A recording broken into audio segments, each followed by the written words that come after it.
It wasn't the words that broke me. It was the sound.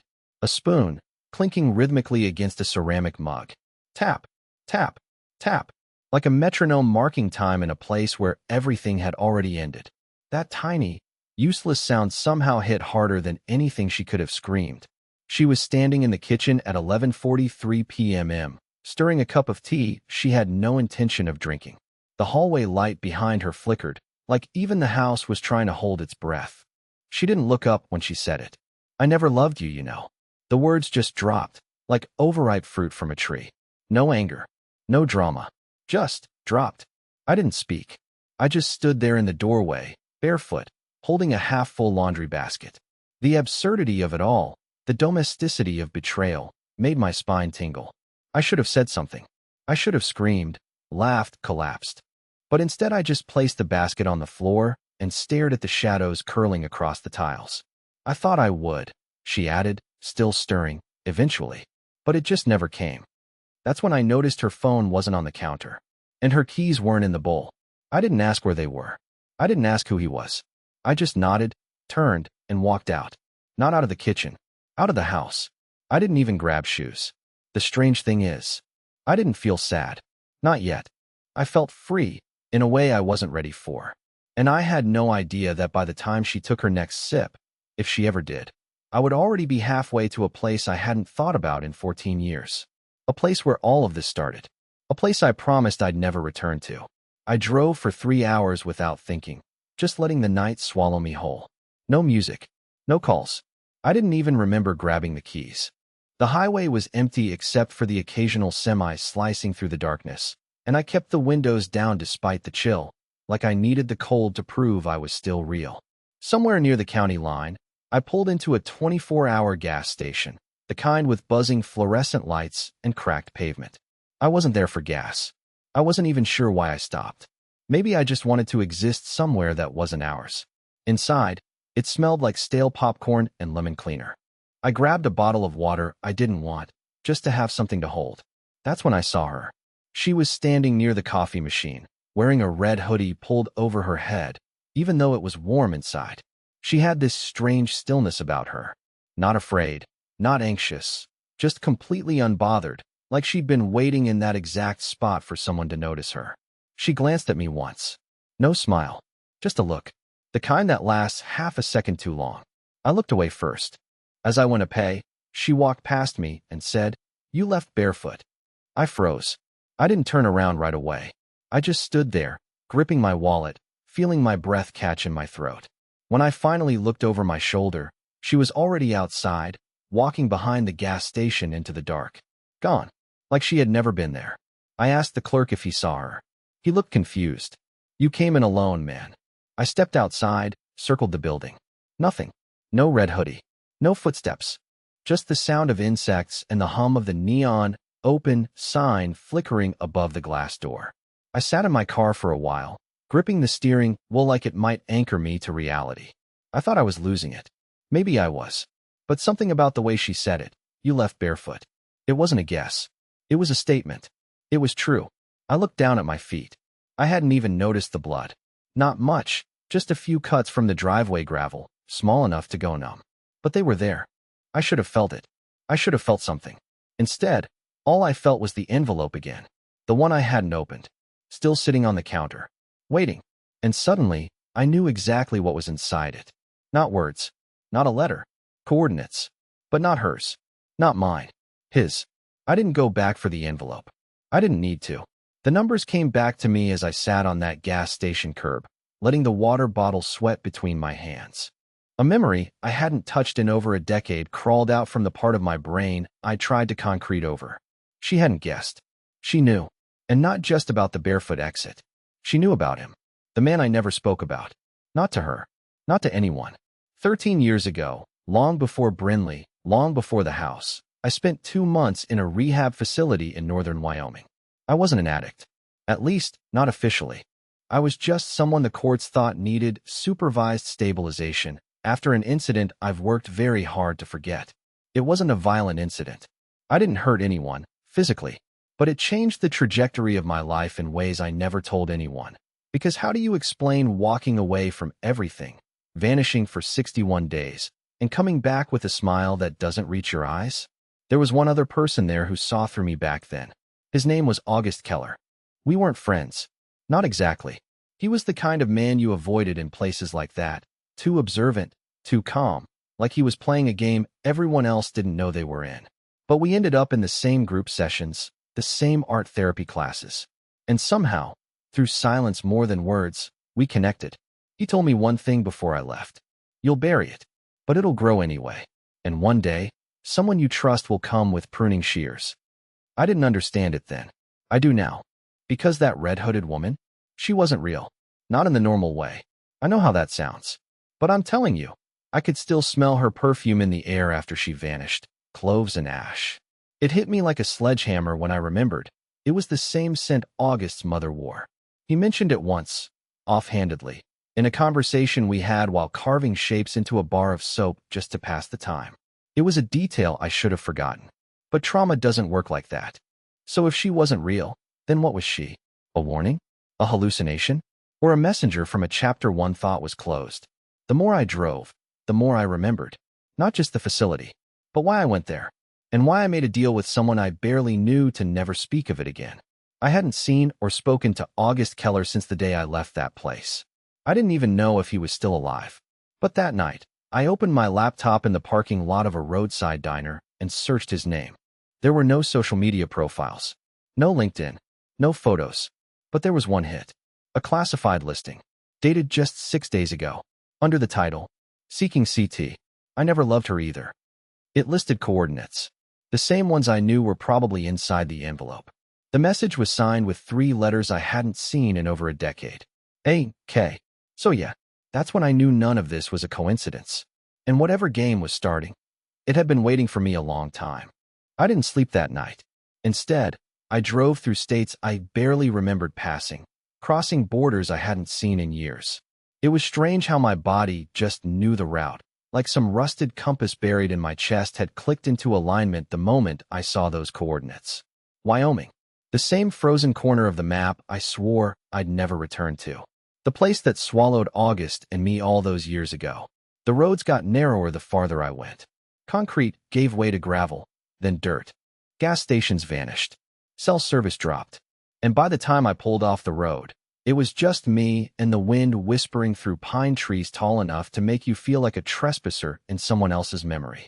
The coordinates led to a small clearing just off an old apple orchard, maybe 30 miles from the facility where August and I were held all those years ago. But this wasn't state-owned land. It looked untouched, abandoned, and yet weirdly curated. The cabin stood in the center of the clearing. Not new, not rotting, somewhere in between. It had no address, no mailbox, no signs of life. Just a mailbox flag sticking up like it was expecting something. Or someone. I hesitated before stepping out of the car. Every rational part of my mind screamed at me to leave. But I didn't. Because something else had taken over. Not curiosity. Not hope. Something colder. Something older. Like a pull from the bottom of a well. The door wasn't locked. Inside, the air was dry and thick, like it hadn't been disturbed in years.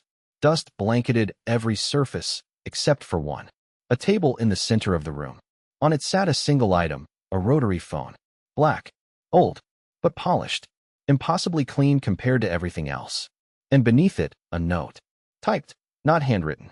For words. Don't speak. Just listen. As I stared at it, the phone rang. I didn't jump. I didn't move. I just let it ring 5 times. 6. On the 7th, I picked it up and pressed it to my ear. No sound. No dial tone. Just silence. Thick, humming silence that somehow felt like breathing. And then, a voice I hadn't heard since 2011. You came, August said. His voice hadn't aged. Not even a little. It was smooth, steady, untouched by time in a way that made my skin crawl. He didn't ask how I'd been. Didn't ask why I left or what took me so long. Instead, he said something I still haven't been able to explain. She said it, didn't she? Just like I told you she would. I didn't answer. I couldn't. I felt my knees lock. My mouth dried. Every hair on my arms stood straight. He knew. She never loved you, he continued. That's the line. That's the first domino. You think you left because she said it. But she said it because you were meant to leave. What the hell is this? I finally whispered. My voice didn't sound like my own. "This is what happens when you break a deal," he replied calmly. "You forget what you buried. And now it's come back up." The line went dead. I stood there, phone still pressed to my ear, staring into nothing. I didn't even realize it was dark outside until I turned and saw my own reflection in the cabin's tiny, warped window. Except it wasn't just me. There was something behind me. In the reflection, a silhouette. Still, waiting. When I spun around, the room was empty. Completely empty. And the note? Gone. Not torn, not crumpled. Just gone.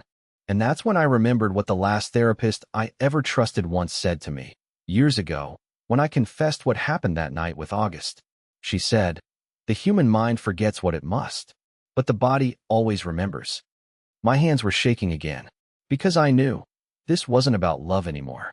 It was about the night I never talked about, and what we did. I didn't leave the cabin until the sun started bleeding into the trees. The air was colder than it should have been for late spring, and the sky was stuck in that eerie blue-gray just before dawn, like the world couldn't decide if it was ready to start over. I didn't sleep. I didn't even sit down. I just stood there for hours, listening to the silence pulse through the walls, like the building itself was breathing around me. When I finally stepped outside, I noticed something that made my chest tighten. My car door was closed. I know for a fact I left it open when I rushed into the cabin last night. I remember the exact sound it made hitting the brush on the ground, like a soft thud that never quite echoed. But now it was shut, locked, like someone had come and gone without leaving footprints. I didn't bother with questions anymore. They only led to places I wasn't ready to go back to. The facility was less than 40 minutes from the orchard, buried past a stretch of unpaved road that used to be maintained by the state, now overrun with weeds, wild roots, and the kind of trees that seemed to lean just a little too far inward.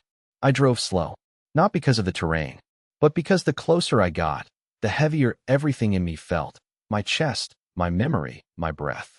Like I was dragging something invisible behind me that I had no right to carry. When I arrived, the gates were open. Not broken, not rusted, open. As if they'd been expecting someone. The building itself hadn't changed much. Low, flat, windowless. Gray concrete. A mouth with no teeth. It was supposed to be condemned, according to state records. Shut down in 2013 after budget restructuring. But as I pulled up to the main entrance, I saw something that froze every drop of blood in my body. Fresh tire tracks. More than one set. Some large. Some small. Some new. Some already fading into the dirt. And footprints. Multiple directions. None of them mine. I should have left. I know that. But I got out anyway. Inside, the air was wrong. Not dusty. Not decayed. Sterile. Clean in a way that was intentional. The kind of clean that means something isn't abandoned. The fluorescent lights still buzzed overhead like they'd never been turned off. The hallways were lit. Not brightly, just enough to disorient you. And then came the sound. Laughter. Faint, far away, and fragmented. Like a recording played through a cracked intercom. I followed it, step by step, down the corridor where they used to keep the art therapy rooms. The sound stopped every time I got close, then started again as soon as I paused. It wasn't childish laughter. It was worse. It was my laugh. From years ago. I stopped walking. My legs went cold. In one of the old rooms, room 9A, the door was slightly ajar. This was the room where I first told August about the thing I saw in the water. The thing no one else admitted was real. The reason I ended up in that place at all. Back then, I thought maybe it was a delusion. A hallucination brought on by lack of sleep and too much guilt. But as I pushed open that door and stepped into the room, I saw something I couldn't reason away. On the wall, written in thick black ink, fresh enough to glisten, were 7 words. You never left. You just forgot. I spun around. The door slammed shut behind me. Locked. I was in the room now. Trapped. And the lights started to flicker overhead, not in a mechanical failure kind of way, but like someone was controlling them. Pulsing in a rhythm. On. Off. On. Off. Faster. Faster. Until everything went black. And in that darkness, something whispered, directly in my ear. Do you remember what you let him do? I turned and threw my fist into nothing. No one was there. But my knuckles split open anyway. I stumbled backward, chest heaving, blood running down my wrist. The lights flickered on again, and the wall was clean. The message was gone. But now, Something else sat in the center of the room. A chair. The same kind they used for patient interviews. And on that chair, a file. My name on it. And a photo paperclip to the front. Not of me. Not of Brinley. Of August. Standing next to a woman in a red hoodie. And the date printed in the corner? Tomorrow.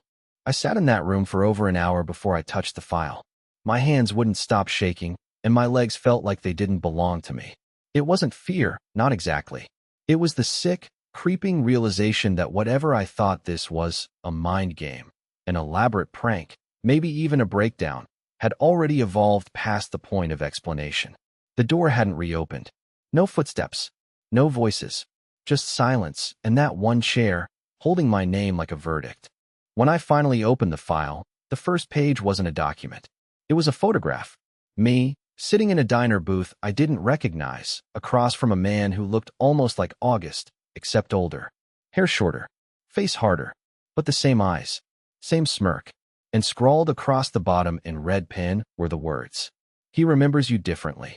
Beneath it, an incident report dated March 4th, 2012, a date I thought I had accounted for. According to the record, I had left the facility against medical advice.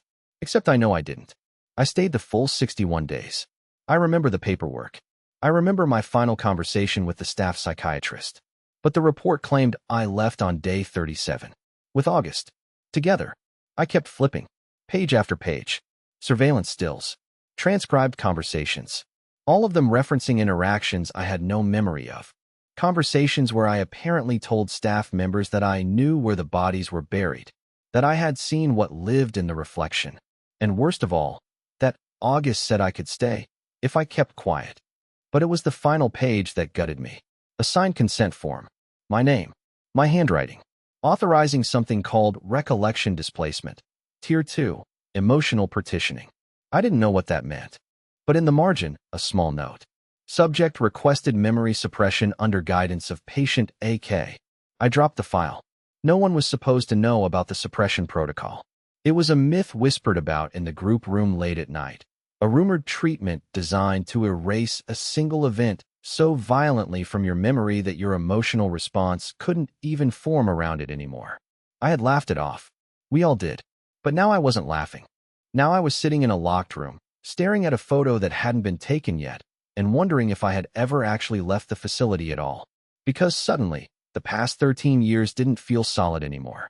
They felt fabricated. Not fake, exactly. Just rearranged. Like someone had taken scissors to my memories and taped them back together in a more manageable order. A knock at the door pulled me out of it. 3 soft taps. Then silence. No voice. No key in the lock. Just a small envelope slipped under the door.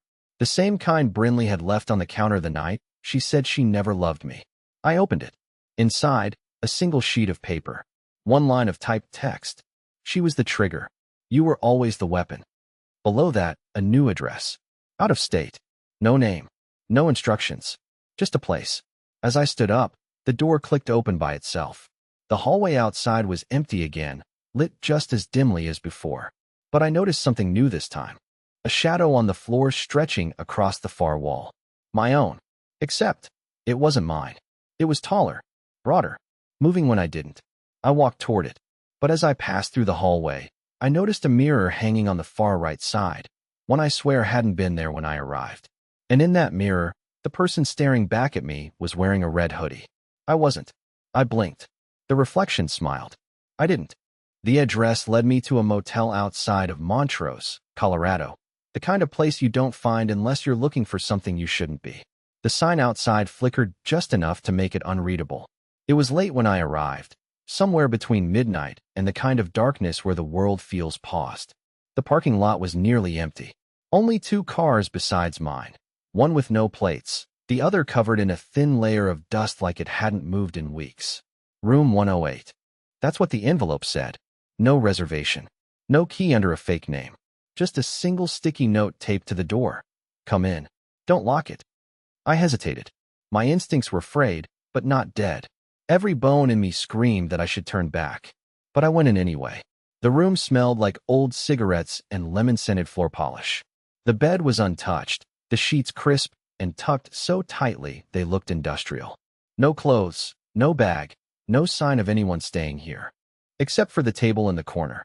On it sat a tape recorder. Already playing. Not a digital one. An old-school cassette, the kind that clicks every few seconds like a second heartbeat. And through it, voices. Muffled. Warped. At first I thought it was static. But then I realized it wasn't just noise. It was a recording of me. Talking. "Why did you make me forget?" my voice said. "You said it would help."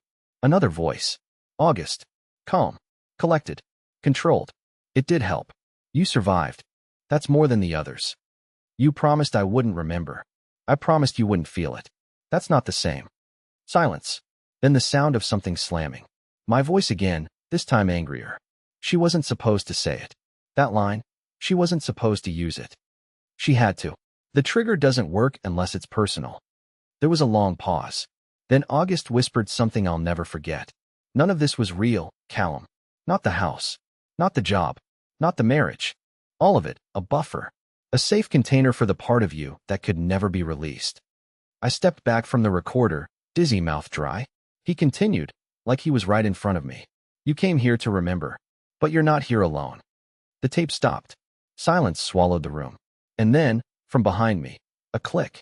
The unmistakable sound of a hotel bathroom door unlocking. I turned, heart pounding, fists clenched. The door creaked open. Empty. No one inside. No footsteps. No wind. But the mirror above the sink was fogged, like someone had just taken a shower.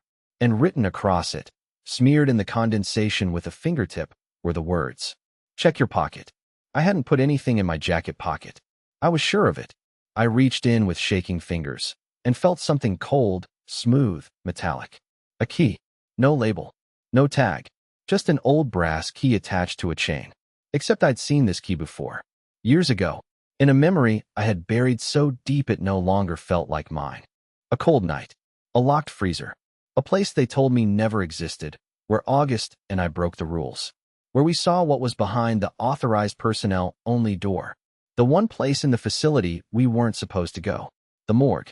The tape recorder hissed and played one last line. A voice that wasn't mine and wasn't August's. A woman. "Brinley, I was never your wife, Callum. I was your monitor. And you failed." The door behind me slammed shut. The lights flickered. And this time, when I looked in the mirror, there were two reflections. Neither of them were me. For a long time, I didn't move.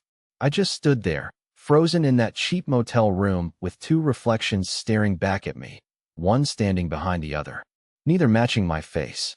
The air was thick, not just with fear, but with memory. Real memory. The kind that doesn't flash like lightning, but unfolds, slow, patient, final. And then it all came back. Not like a flood, like a confession. The program. The fake life. The deal I made to forget what happened in the morgue that night. August had tried to stop them, but I let it happen. I let them use what was found down there. Not because I was evil, but because I was desperate. I was trying to prove I mattered. That I could control it. That I could be the man they wanted. The one who didn't shake, didn't ask, didn't feel. The reflections didn't move.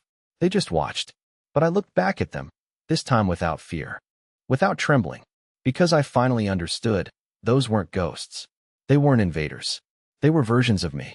Pieces I had carved off to stay sane. To stay functional. And now, they were returning. Not to destroy me, but to make me whole again. I stepped forward. Not away, toward the mirror. And when I placed my palm against the glass, it was warm. Like skin. A soft sound filled the room. A tone, high, humming, and strangely soothing. The light above me steadied. The smell of smoke and metal faded. The fear lifted, like a fog that had overstayed its welcome. And then, the mirror cleared. Only my reflection remained. I turned around. The motel room was empty again. No tape recorder. No writing. No shadow. But something new had appeared. An open door. I stepped outside, expecting more night, more rain, more questions. But it was morning. Real morning. Golden sunlight spilling across the gravel lot, warming my face like it hadn't in years. Birds calling from the wires above. Wind gently tugging at the sleeves of my jacket. I walked to my car. Sat down. Turned the key. It started on the first try. The radio crackled to life, unprompted, mid-song. A woman's voice, soft, strong, sang a lyric that stopped me cold. "You can lose your mind and still come back whole." I didn't cry. I just smiled. Not everything would be okay right away, but I would be. Because I remembered. Because I chose myself. And because this time, when I drove away, I wasn't running. I was leaving. Free.